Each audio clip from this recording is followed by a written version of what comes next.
Hello everyone. Welcome to my channel, Turkish Spotlight Secrets. If you enjoy in-depth stories told clearly and respectfully, please press like, subscribe, and, if you want to help us dive even deeper into the entertainment world, click the join button down below. Thank you, and let's get straight into today's video.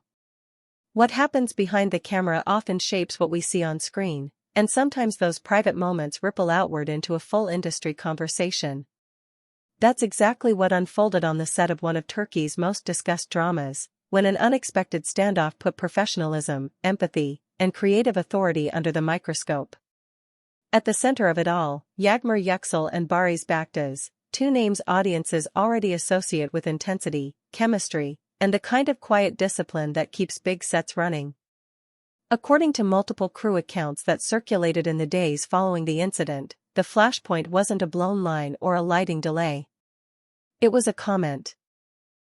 During a notes session, the director, stressed by a dense shooting schedule and an upcoming broadcast delivery, allegedly delivered a critique of Barış's performance that landed not as constructive feedback, but as a personal rebuke. Those in earshot describe it as abrupt and sharper than the situation required. In a world where split-second decisions are normal and raised voices are not unheard of, this one still seemed to cut through the usual noise. That's when Yağmur chose to act. Rather than letting the moment pass or pulling the director aside later, she addressed the tone in real time. Her words were direct and concise, and they spread word for word by lunch: speak to Barış with proper respect. No theatrics, no shouting, just a boundary line drawn in the simplest possible terms. Crew members say the room shifted. What had been a tense, technical atmosphere snapped into stillness. A few seconds of silence followed, and then, as often happens on sets, work resumed. Lights, marks, camera, action. By nightfall the quote was traveling farther than the studio walls. Assistants texted assistants. Background performers compared what they'd heard.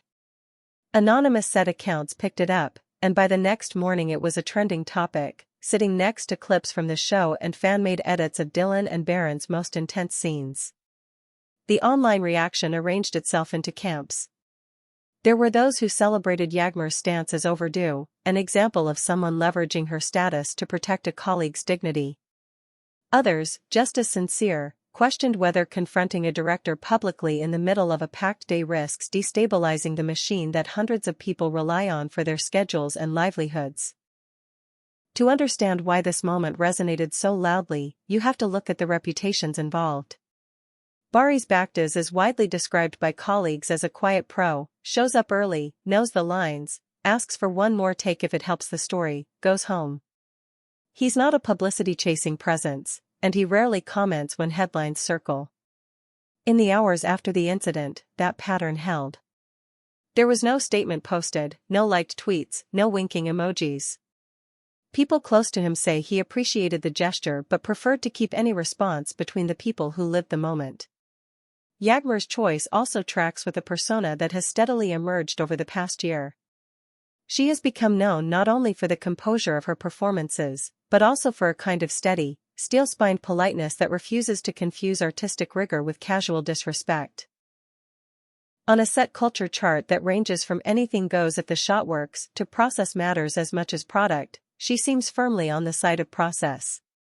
The quote that flew across social media, "Speak to Barış with proper respect," is as much a value statement as a workplace request. It says, in 12 words, that collaboration is not a discount code for cruelty.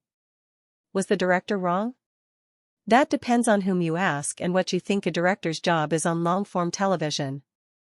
Some crew backed the director's right to be blunt under pressure. Episodes have air dates, advertising slots, and a ticking clock. Others argued that the very existence of that pressure is why language matters more, not less. Demoralize a performer, and you lose what the camera can't fake.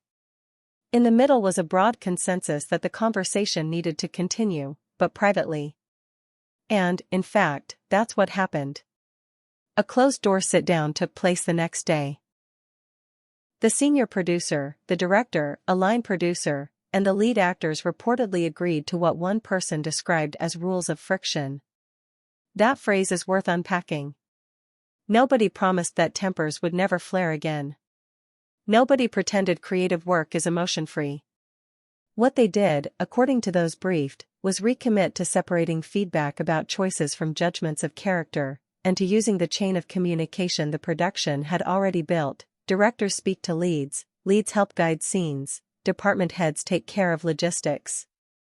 In other words, keep the heat on the work, not on the people. Meanwhile, the schedule rolled on. The day after the meeting, the set moved to a difficult exterior that required precision to catch a narrow band of afternoon light. It was the very definition of a high-friction day: 2 stunt beats, a crane shot, dialogue in a moving vehicle, and a hard out-before-sunset constraint. Ironically, those present say it was one of the smoothest days of the month, an unspoken proof that clarity is oil in the gears. The fandom's conversation kept evolving. Some viewers reframed the incident as a test of the show's internal cohesion. Could the production absorb a shock, talk it through, and push forward without losing the tone that made the series addictive? Others treated it as a case study in modern set etiquette. Even actors who have never worked together accumulate delicate ecosystems, relationships with camera, hair and makeup, wardrobe, props, and the assistant directors who run the set like air traffic control. Tug on one part of that web too hard, and the whole structure shivers. Yağmur's intervention, seen through that lens, wasn't just about defending Barış, it was about stabilizing a network she knows intimately. A separate track of commentary asked a tougher question: what are we teaching the next generation of creatives about power? If you're a young actor watching from drama school, what model do you carry into your first set? If you're a new director inheriting a long-running show, what leadership style do you believe is effective? The episode, for better or worse, became a reference point. Some will cite it as an argument for safeguard language in notes sessions. Others will cite it as proof that leaders must maintain their authority even when challenged. Either way, it has graduated from water cooler gossip to a story that will be retold to interns and assistants as they step into the industry. There's also the simple fact of how audiences read the work once they know what happened behind it. Watchers are already combing through recent episodes, noticing how Barış holds a silence a fraction longer, or how Yağmur's gaze lands with a barely visible softness before a cut. Is it acting? Is it afterglow from a difficult day? It doesn't matter. Television is a game of layers, and sometimes off-screen truth adds one. The key is that both actors keep the center of gravity where it belongs, inside the story. What about the director? Publicly, nothing. No interview. No apology tour. No coy joke about passionate artists. But crew say the notes since then have shifted in style: shorter, cooler, more specific.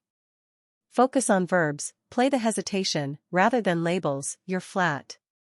Requests for another pass framed as exploration: let's see a version where the line is barely there, rather than indictment. That's not an admission of guilt, it's a sign of someone adjusting technique to the team in front of them. The very best directors do that naturally. The very good ones learn to.